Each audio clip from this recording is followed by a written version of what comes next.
o meu objetivo aqui é criar uma condição de diálogo que se inicia agora, evidentemente, mas que deve prosseguir por muito tempo entre as pessoas que se dizem especialistas em planejamento e o, as pessoas da OAB.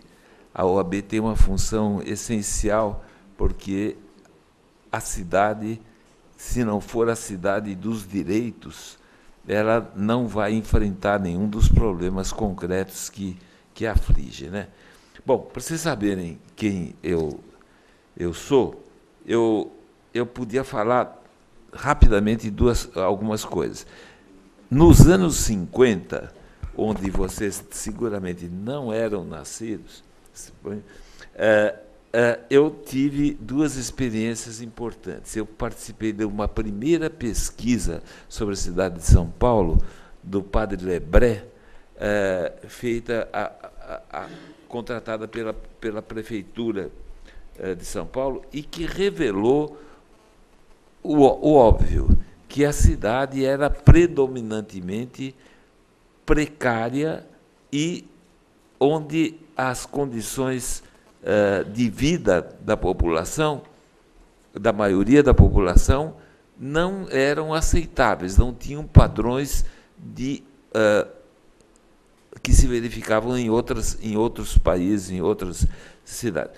Mas não se sabia o quanto isso era importante, o número e que aspectos das precariedades podiam ser registradas, como foram. Isso é só para fixar um elemento de referência que para mim foi importante. A segunda coisa, nos anos 50, é que eu fui estudar na França e pude ter contato com uma coisa importante para mim, que era um planejamento mais avançado, no sentido dele não ser o planejamento urbano, não ser apenas normativo, mas ser pretensamente operacional. Quer dizer, com isso, o poder público teria que assumir uma ligação entre as decisões de urbanismo e a sua implementação, e entrando numa seara que era basicamente do próprio setor privado, que produzia e transformava as cidades de maneira mais concreta. Depois, nos anos... Isso aí foi muito importante, porque colocava em questão o que agora se vê proposto novamente, uma atitude positiva, agressiva do poder público na estimulação de mudanças estruturais da cidade, de mudanças importantes da cidade. Nos anos 60, eu fiz eu participei da comissão que promoveu a elaboração do PUB, Plano Urbanístico Básico. Esse plano foi o primeiro plano com um embasamento tecnológico avançado que se fazia para a cidade. E chegou a propostas concretas, mas que não passaram pelo crivo da viabilidade administrativa e política. Então, o que fez com que o plano ficasse uma referência importante, mas absolutamente não seguida. Eu não vou entrar em detalhe de cada uma dessas coisas, mas só para vocês terem uma ideia do que é esse meu background, né? Aí, esse plano PUB, ele foi a base do primeiro plano diretor, que só foi feito em 71. Não é? Nos anos 80, eu passei a participar do planejamento da cidade de São Paulo. Quando o Dr. Cândido Malta, que era o nosso palestrante, que não pôde vir, infelizmente, foi secretário do Planejamento, e eu acabei permanecendo numa função de diretor técnico do plano diretor por vários anos, já que houve uma sucessão de prefeitos, etc., que não veio ao caso, mas, de qualquer maneira, deu para perceber algumas diferenças que decorriam da orientação e compromissos políticos de cada grupo. No ano 2000, eu, então, pude participar do plano, do segundo plano diretor da cidade, que foi aprovado na gestão da Marta Suplicy, e que, embora não naquela posição de coordenador que eu tinha subido no passado, mas eu participei bastante do plano e participei da crítica que se fez a esse plano. Do ano 2001, nos anos da década de 2010, eu, então, acompanhei a elaboração do plano diretor novo e da chamada revisão do plano diretor de 2010, que tinha de 2002, para ser mais preciso, o plano da Marta, que tinha previsto um período de revisão desse plano, mas que, na verdade, foi aproveitado para se tentar alterar o próprio conteúdo e orientação do plano e não apenas acelerar as condições de implementação. Bom, nesse período da revisão do plano diretor, eu, então, juntamente com outros especialistas e associações de bairro, associações da sociedade civil, nós nos reunimos para exigir algumas características do plano diretor que tinham sido definidas como obrigatórias pelo Estatuto da Cidade, que vigia desde o ano 2001. Esse Estatuto da Cidade foi uma lei que operacionalizou os dispositivos constitucionais do plano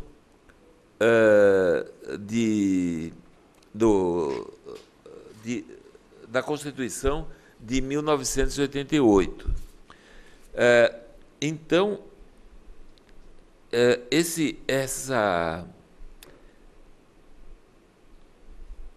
se apelou, quer dizer, houve, então, uma crítica dizendo, mais ou menos em cima de um argumento central, que era a falta de participação popular que tinha havido nessas propostas de mudança do plano diretor de 2002 e que se tentava passar no ano de 2007.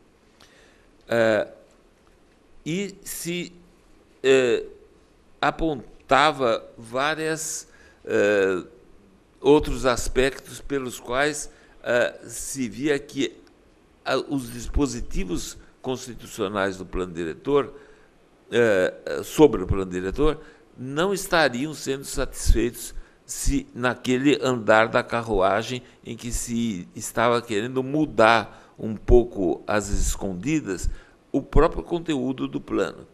Conseguimos, então, bloquear esse plano com a ajuda do Ministério Público e do aparato judicial. E se passou para a nova gestão, ou seja, para 2012, a nova gestão que começou em 2013, a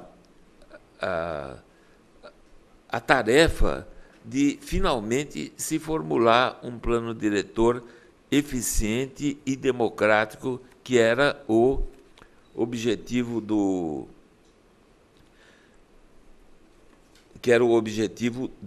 da Constituição. Bom, eu não vou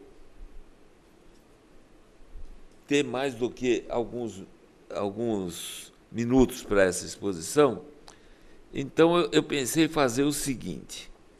Em primeiro lugar, indicar alguns textos que expõem o que eu poderia falar aqui com mais propriedade e precisão. Existe, então, eu tenho um blog que pode ser acessado. Eu já vou dizendo o seguinte, as pessoas teriam a ganhar se esperassem o tempo da revisão do meu blog, porque eu fiz o blog com um determinado número de textos, mas agora eu fiz um apanhado de coisas de maior atualidade. E, de qualquer maneira, exprimem uma série de... tentam explicitar uma série de problemas que o plano diretor tem na sua formulação. E, então, o meu blog é o seguinte, só se vocês quiserem, Luiz Carlos Costa 1935.wordpress.com. E há um segundo texto que foi enviado para cada um dos vereadores no mesmo dia em que foi entregue o projeto substitutivo do plano diretor, elaborado pelo Nabil Bonduque, portanto, recentemente. E esse documento que a gente coloca tem um propósito muito claro, de impedir a permanência no plano diretor de alguns elementos, que exigem uma modificação.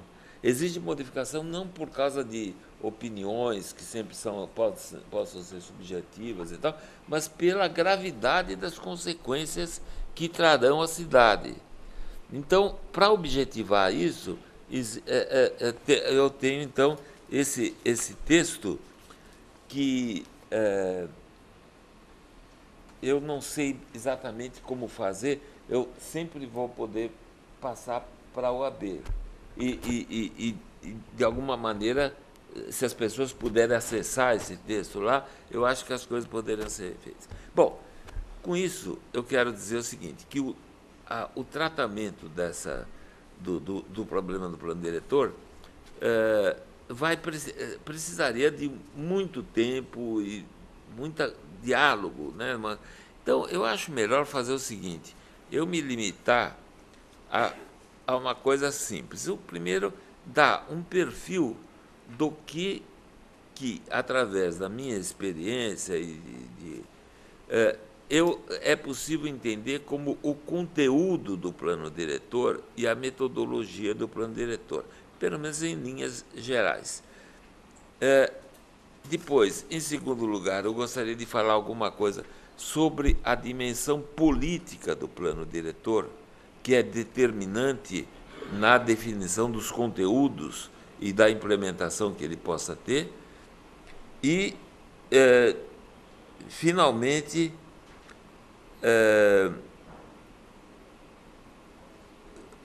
um comentário sobre o atual estágio do plano diretor, que nesse momento é objeto de, como eu já falei, já foi objeto de um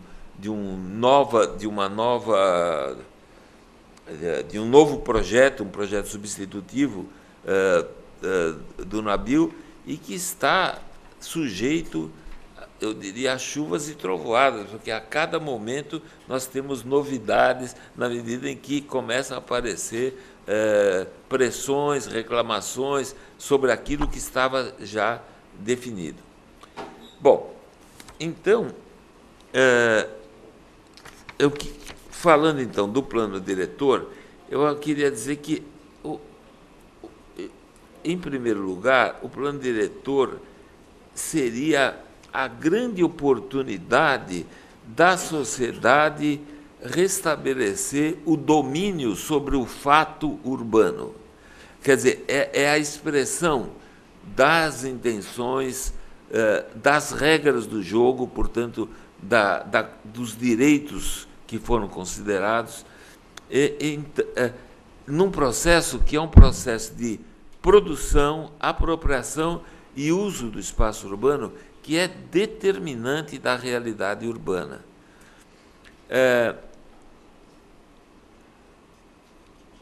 Então, sobre esse processo, é inquestionável que qualquer planejamento tenha que considerar a realidade de desafios críticos que a grande cidade tem, São Paulo, Rio, Belo Horizonte e outros. E esses desafios têm que ser a referência imediata, clara, para qualquer trabalho de planejamento, porque o que o plano pode fazer, se não administrar a superação desses desafios? Então, eles são coisas que vocês têm na cabeça, todos nós temos na cabeça, pela própria vivência da cidade. É a questão, em especial, dos congestionamentos crescentes que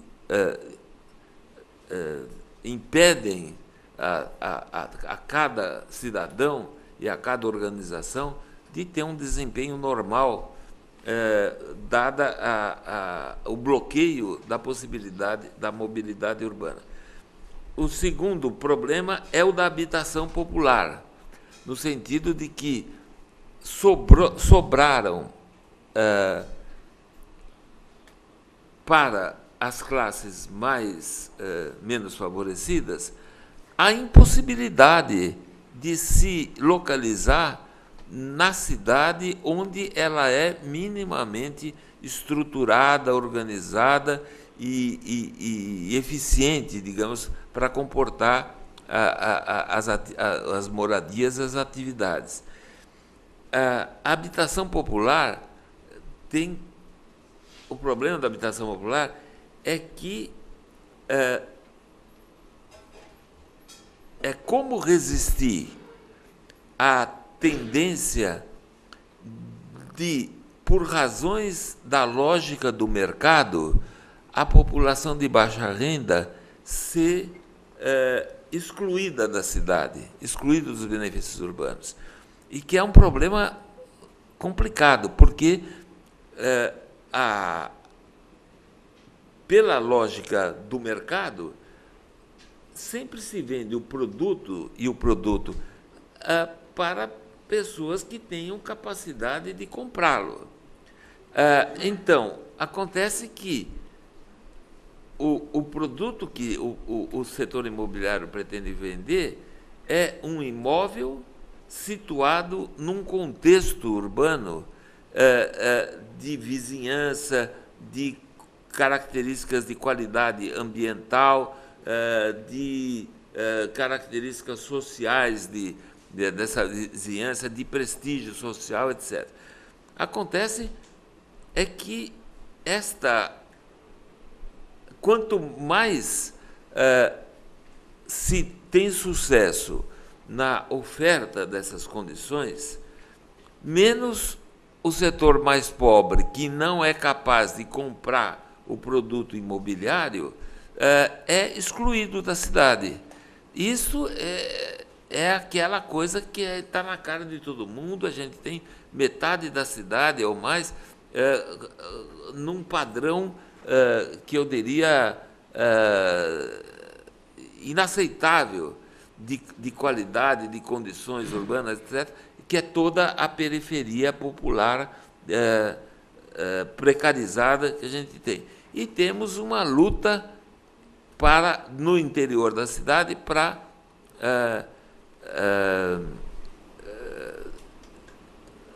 digamos, contemplar todos os necessitados de estarem na cidade com as condições urbanas necessárias, dependentes da habitação, mas também do setor,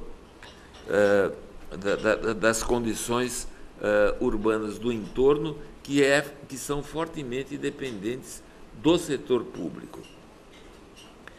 Outra coisa óbvia como desafio é as precariedades das infraestruturas, que são para todas as redes de serviço público, mas particularmente para o problema da drenagem e, portanto, das inundações, um problema sem solução. Depois, o problema ambiental. Problema ambiental que se reflete não apenas no maltratamento do sítio urbano, que acaba dilapidando os recursos naturais,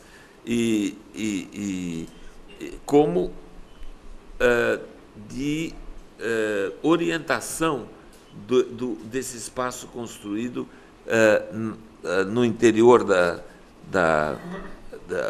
das áreas urbanizadas, quer dizer, loteadas e construídas. E, finalmente, o desafio crítico da governabilidade. Porque, óbvio que há um nó aqui que precisa ser desatado. Quer dizer, o setor público, mesmo contando que ele não é uno, não atua de maneira contínua e coerente, ele tem que dar conta dos problemas essenciais dos cidadãos, dos eleitores, em última análise.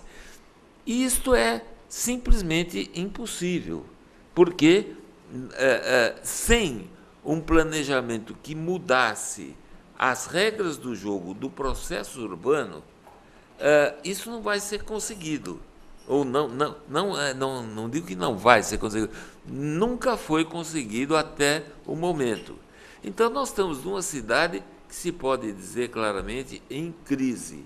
E o planejamento não pode se justificar se não estiver à altura do controle e da superação dessa crise. Bom, eu devo dizer o seguinte, que, quanto ao conceito do plano diretor, a base que se tem de referência é aquilo que se colocou na Constituição de 88 e depois foi regulamentado no Estatuto da Cidade em 2001.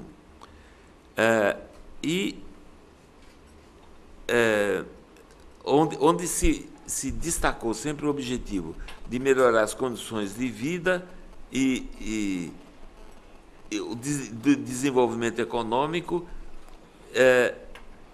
as condições habitacionais, isto utilizando instrumentos e prerrogativas do poder público. Então, o que o Estatuto da Cidade faz é não apenas apontar a importância e a necessidade do plano diretor existir, mas ele dá conta do encaminhamento desses problemas e mais. Ele define um elenco de instrumentos novos que passaram a ser utilizados, passaram a ser passíveis de utilização nessa época. Então, eu quero lembrar que a base disso tudo, eu diria que a raiz dessas referências constitucionais ao plano diretor estão nos movimentos populares da chamada reforma urbana, que pretendia democratizar os benefícios da cidade para as camadas despossuídas e, em segundo lugar, as propostas, os instrumentos colocados serviriam para viabilizar uma intervenção no processo urbano pelo Estado que antes não era constitucionalmente possível. Então, houve uma mobilização nos anos 80, da qual eu fiz parte, do pessoal mais técnico e especialista de planejamento urbano, para se criarem essas condições jurídicas e institucionais necessárias para se influir em profundidade no processo urbano. Desculpe, me conta uma coisa. Como é que nós estamos? Estamos já... 30 minutos, 30 de palestra. 30. Então, tá bom. Então, vamos ver se a gente consegue. É uma dificuldade a gente falar rápido, né? Quer dizer... Bom, mas vamos ver o que é o mais importante. Então, eu queria, dizer que era fundamental,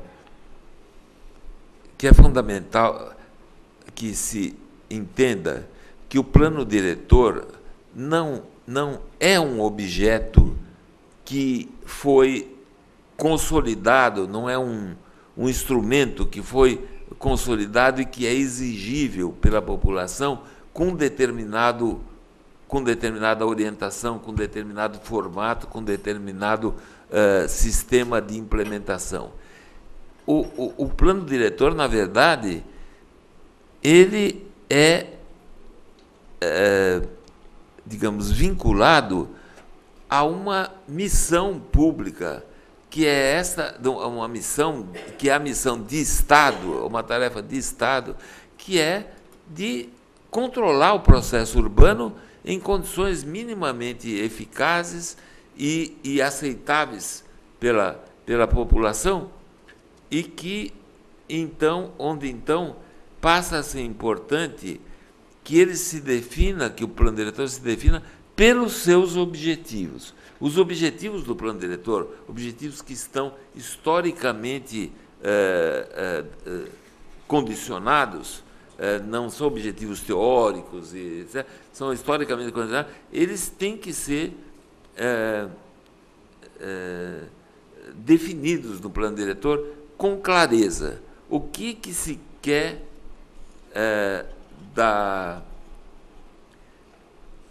atingir com esse planejamento, que já se sabe que vai ter um caráter estratégico de longo prazo e que mobilizará todo o aparato do Estado e toda a própria organização da sociedade em termos urbanos.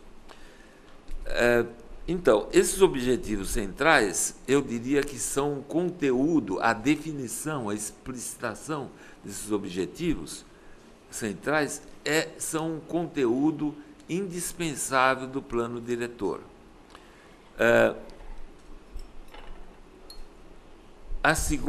O segundo elemento,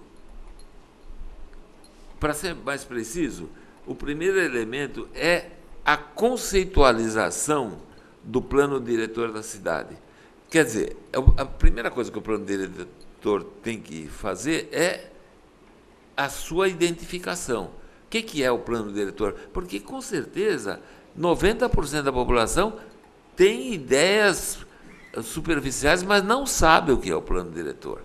E nem tem obrigação de saber. Então, o próprio plano diretor tem que dizer que aquilo é um determinado instrumento que se caracteriza como uma política de Estado sobre o desenvolvimento e as tendências de desenvolvimento da cidade. Então, isso significa que ele, como política de Estado, que vai articular inúmeros órgãos públicos das diferentes níveis de poder, municipal, estadual, federal, e que vai fazer isso visando o longo prazo, isto faz com que, por definição, o plano diretor seja um plano supragovernamental. Não é o plano de um governo, Ele tem que ser o plano da coletividade para a cidade e que vai ter um desempenho, uma vigência de pelo menos 10 ou 20 anos, né? No mínimo.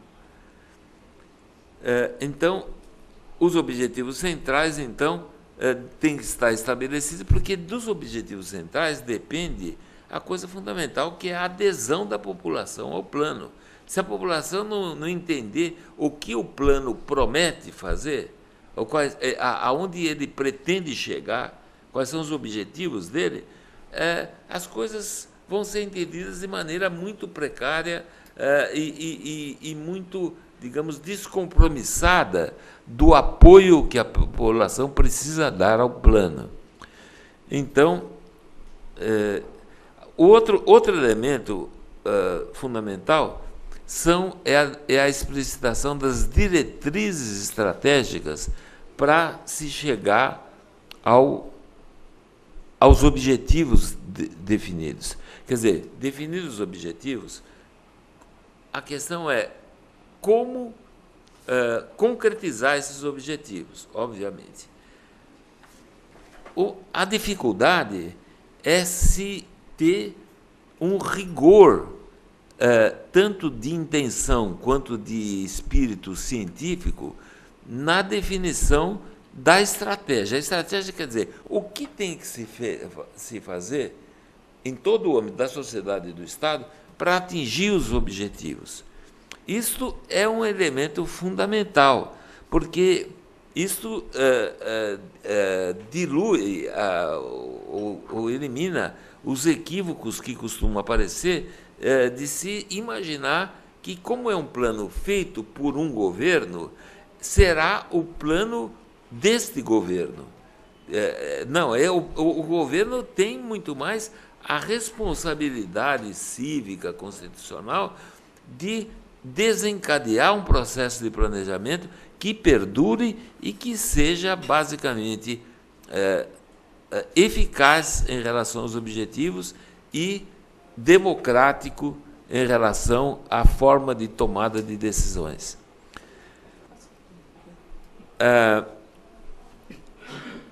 Então, essas diretrizes estratégicas deveriam se referir, primeiro, deveriam ser definidas para se orientar qual é a profundidade das transformações a ser conseguidas do processo de produção da cidade e do própria ação do poder público nesse processo. Então, veja você, não basta definir objetivos que podem ser meramente consensuais, de senso comum e unanimidade nacional. O problema é saber como é que se faz para esses objetivos se concretizarem. Então, isso se faria, no meu entender, com um capítulo que são as diretrizes estratégicas do plano de diretor. Eu não vou entrar em detalhe, tenho tentações que estou contendo aqui de cada uma dessas coisas, porque senão a gente não chega no fim. Mas eu vou dizer o seguinte: essas diretrizes estratégicas vão ser gerais, sobretudo para resolver os grandes problemas, por exemplo, de articulação dos poderes, de articulação das forças sociais que participam do processo urbano e dos movimentos políticos que podem forçar essa. Então, é uma coisa mais ampla, mas que tem que estar clara para a gente não correr o risco do engodo. O engodo qual é que é? É se definir objetivos que todo mundo concorda, etc., etc., e depois se omitir na definição do como chegar lá. Então, essas diretrizes vão ter que ser feitas também em relação ao conjunto de políticas públicas. Conjunto de políticas públicas. Em cada política pública é preciso, de novo, definir os objetivos prioritários que cabem à problemática da cidade, definir diretrizes estratégicas para saber de que depende a solução do problema, porque isso facilmente pode ser fantasiado, se atribuir a uma determinada ação a resolução do problema, mas é indispensável que se tenha objetividade na definição da identificação de que depende a solução do problema. E finalmente, essas políticas públicas têm que definir projetos e planos específicos e ações concretas para a implementação do plano. Quais são essas políticas específicas? Então, a mais notória e indispensável é a política de transporte e mobilidade, porque é a situação de extrema crise que a cidade vive, que aumenta o seu estresse, a sua ineficiência e a sua infelicidade, em última análise. E, para isso, precisa superar as contradições insanáveis entre o uso do automóvel, o tamanho da frota do automóvel e a possibilidade dele circular nas vias públicas. Isso é uma coisa que tem uma... Bom, não preciso... Vocês sabem perfeitamente que tem origem há muito tempo. Há muito tempo que o automóvel, por mais que se diga que não seria prioritário, ele praticamente é prioritário e é a saída para a circulação da classe média, etc. Acontece que isso já chegou no limite da possibilidade de circulação. E essa política específica de transporte e mobilidade tem que enfrentar, então, a questão da alternativa. Bom, se não é o automóvel, como é que se circula na cidade? E isso já está mais do que sedimentado, que tem que ser através de um sistema eficiente de transporte coletivo. Sistema de transporte coletivo que tem que abranger vários meios de transportes que precisam ser articulados, desde os de maior capacidade, como o metrô, trens urbanos, até os de capacidade média, como os corredores de ônibus, até e todo tipo de transporte comunitário que se possa vir a organizar. Então, não é fácil. Essa política de transporte e mobilidade, que tem que constar claramente do plano diretor, ela tem que ter uma formulação, digamos, digna de crédito, uma coisa que ela tem que convencer as pessoas que o caminho é esse. Porque, veja, dada a nossa experiência de desespero acumulado através dos anos, parece que não há solução. Mas, justamente, o que a política tem que fazer é apontar a solução. Não a solução final, específica, pontual, mas a organização de planejamento que é preciso constituir para, sistematicamente, ao longo do tempo, ir produzindo essa solução. Bom, outro conteúdo indispensável é a política de habitação popular.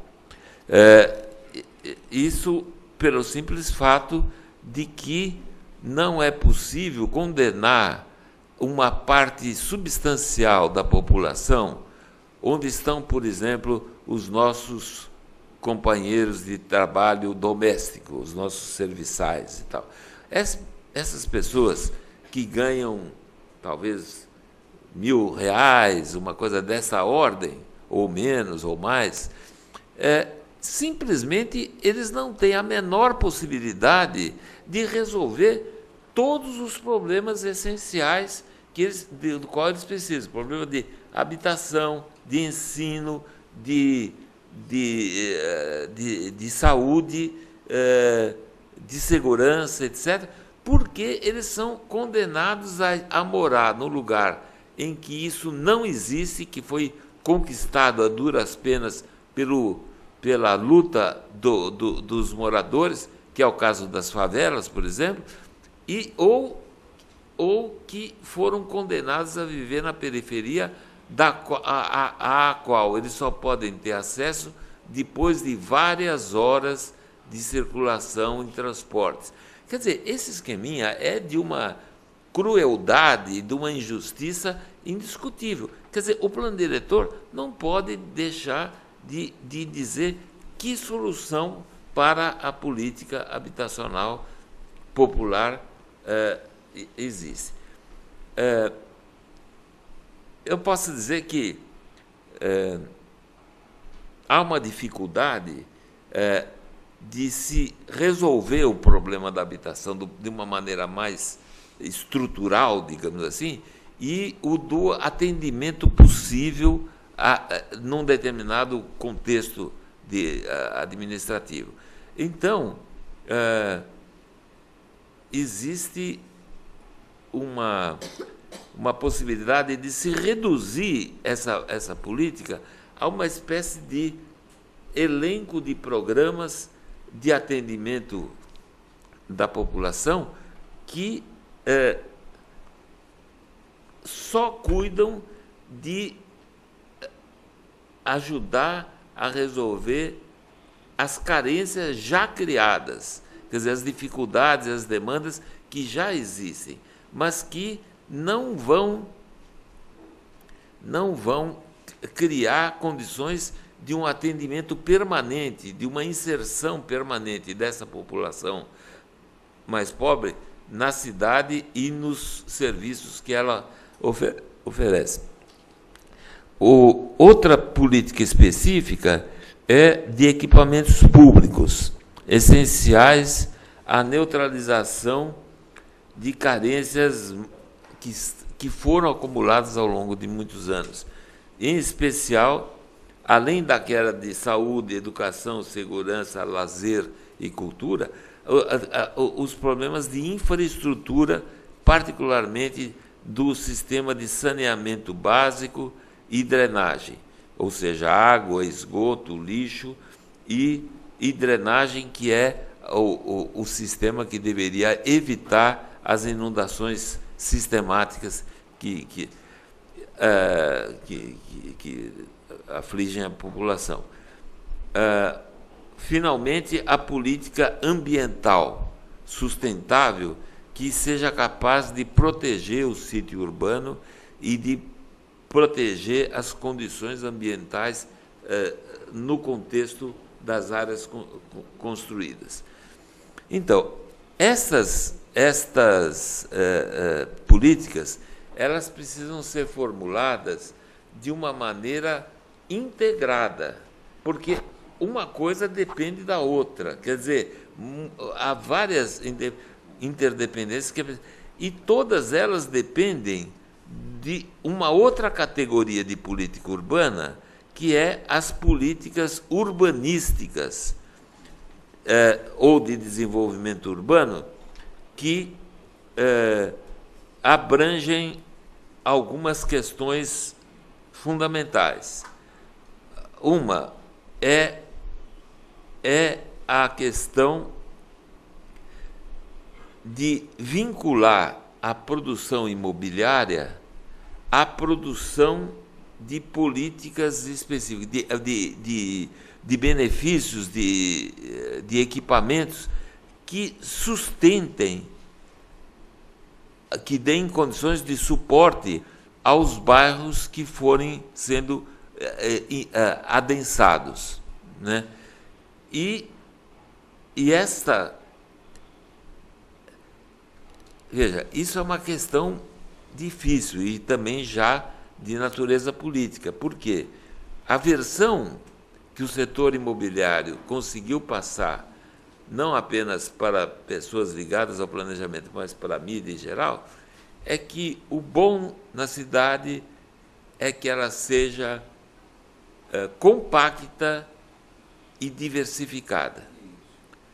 Para que aí todo mundo mora em bairros maravilhosos, em que tudo é perto do lugar das atividades e o lugar da moradia, etc, etc. Ora, acontece que isto é uma falácia, quer dizer, o setor, a cidade compacta, ela só é compacta se a gente adjetivar. Compacta tanto quanto possibilitado pelo equipamento público, pela infraestrutura pública. Por quê? Se ela for mais compacta do que... A gente vai cair em todos esses efeitos desgraçados que já todos conhecem. A outra questão fundamental... bom, essas políticas específicas, então, supõem que vai se chegar, primeiro, a uma proposta de zoneamento, ou seja, de zoneamento do uso e ocupação do solo, para distinguir onde e como que o uso e ocupação do solo deve se fazer nas diferentes setores do território urbano. Então,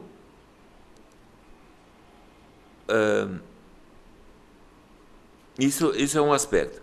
Em segundo lugar, no espírito do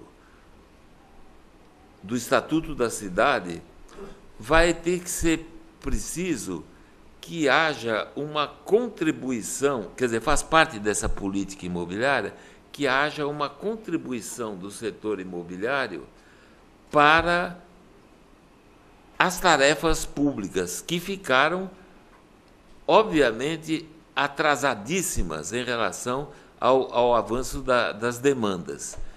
Isso já foi proposto em duas formas. Primeiro, na forma da outorga onerosa de direito de construir extraordinário, quando o empreendedor, então, é levado a pagar por esse direito de construir a mais.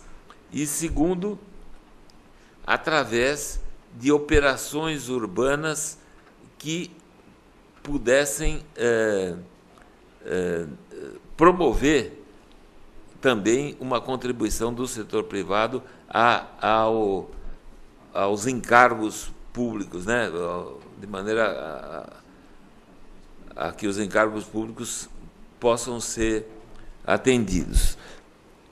A segunda, um outro elemento da política de urbanização, as políticas urbanas, é a proposta de estruturação do conjunto do espaço urbano, que é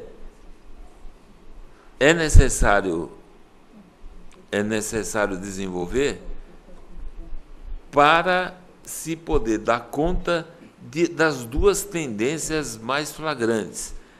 Uma, a de haver uma parte central da cidade que está progressivamente saturada, congestionada, dividida e disputada entre as classes de renda mais altas e, por isso, estimulando o setor imobiliário.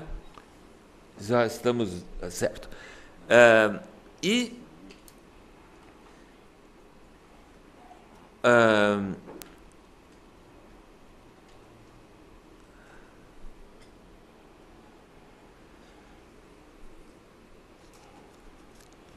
E, por outro lado, a periferia precarizada, que continua a se densificar e crescer invariavelmente pela velha e boa razão de que o pobre não tem alternativa.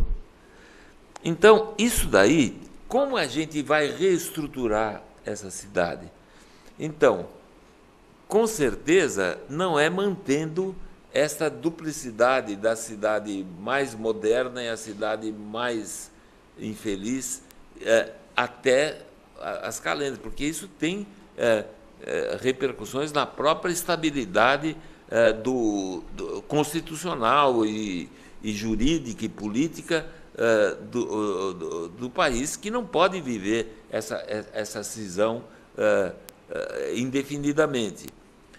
Então, é necessário que haja uma proposta concreta para isso. Para isso, é necessário fazer um planejamento que defina por onde passa, onde estão as linhas de transporte coletivo que passarão, com certeza, a vigir na cidade em determinado período de tempo. Isso definido, mudando-se, portanto, a questão da acessibilidade dos diferentes partes do território, é preciso, então, é possível, então, definir a capacidade de suporte dos diferentes setores da cidade. Porque o principal fator limitante da densificação é a questão da mobilidade. Então, ela é a base, o fator mais exigente que precisa ser equacionado para que se diga, bom, nós só vamos poder admitir, em áreas pequenas, médias ou grandes, determinados níveis de população, atividade e área construída. Isso é, obviamente, um elemento essencial da proposta do plano diretor.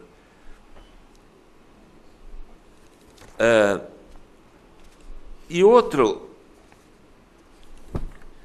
elemento essencial, o último, é a política de coordenação institucional do planejamento, que visará a integração de todos os órgãos públicos que têm responsabilidade e ação concreta no desenvolvimento urbano. Isso significa organizar um conjunto de leis que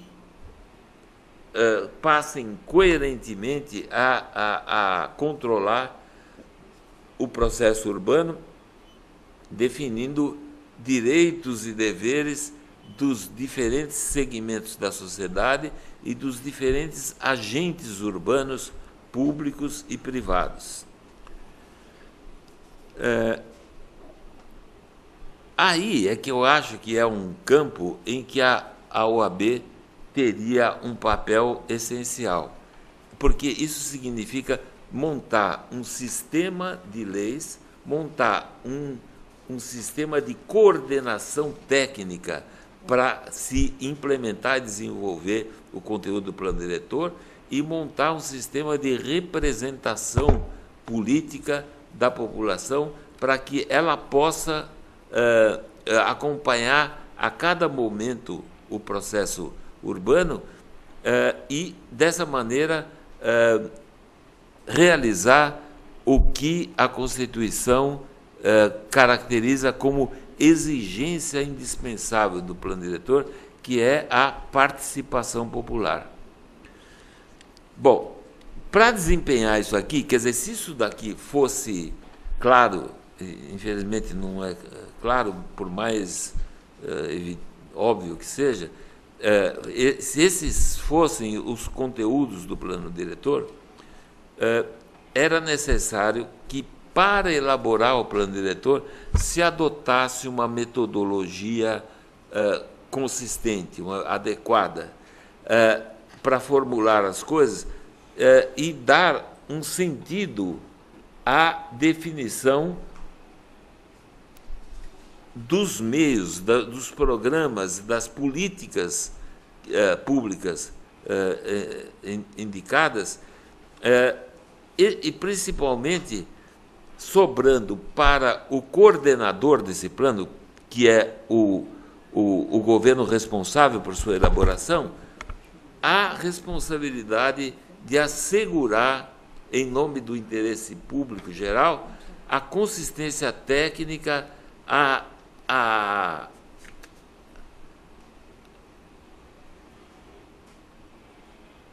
consciência técnica tanto dos objetivos como da operacionalidade dos programas que forem colocados, porque precisam ser programas viáveis, consistentes, factíveis e eficazes. Essas características são características que, politicamente, precisam estar na responsabilidade do poder público que promove o plano diretor, porque senão a gente vai ter sempre o risco de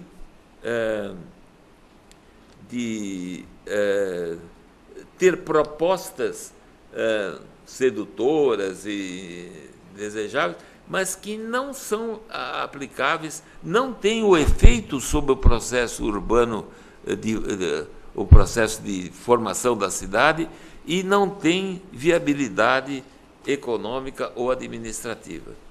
Bom, gente, eu queria entrar aqui num outro assunto, mas, infelizmente, eu sou alertado que o tempo terminou. O que eu poderia só dizer é o seguinte, que eu considero que é uma responsabilidade cívica de toda a população exigir um plano diretor capaz de promover essas transformações estruturais no processo de produção da cidade. Mas é também uma obrigação cívica entender que essas modificações vão atingir enormes interesses econômicos daqueles que têm a ganhar com a falta de planejamento, ou seja, com planejamento conservador, etc. Então, a gente tem uma dimensão obrigatória do plano diretor, que é uma obrigação, que é uma dimensão política, e nós temos que nos haver com a organização desses interesses econômicos dominantes na cidade, que são ligados ao setor imobiliário e às empreiteiras de obras públicas. Então, essas pessoas, esses setores, não estão interessados em discutir os efeitos que o planejamento vai ter a longo prazo e para o conjunto da cidade. Eles estão interessados em realizar o lucro, multiplicar os empreendimentos. E eles não vão deixar barato. Eles vão exigir que essa liberdade seja mantida a qualquer preço. Para encerrar, eu diria o seguinte, já foi constatado que existe na atual proposta do plano diretor, tanto a preparada pelo Executivo como agora refeita no substitutivo, pelo Nabil, existem pontos que são impossíveis de serem aceitos. Então, veja bem, qual é o espírito da crítica? É que tá bom que a gente pode discutir determinadas perspectivas, diretrizes gerais, etc. Agora, não pode fazer coisas que comprometam a cidade e comprometam a população. E aqui existe, então, um documento que eu mencionei, que será mandado aqui, que foi enviado aos vereadores para tentar pô-los em brios em relação ao que eles não podem conceder, né? Então, e que são, basicamente, a questão da autorização da produção imobiliária não condicionada à existência de infraestrutura urbana e de outras limitações. Segundo, a proposta de estrutura urbana, que eu mencionei agora, de estruturação do plano de estruturação da cidade, que é centrado, como você sabe, na proposta de corredores imobiliários de ônibus, que terão uma certa capacidade, mas que eles já consideram que é suficiente para abrigar não apenas as demandas insatisfeitas, quer dizer, aumentando a velocidade da coisa, mas abrigar todas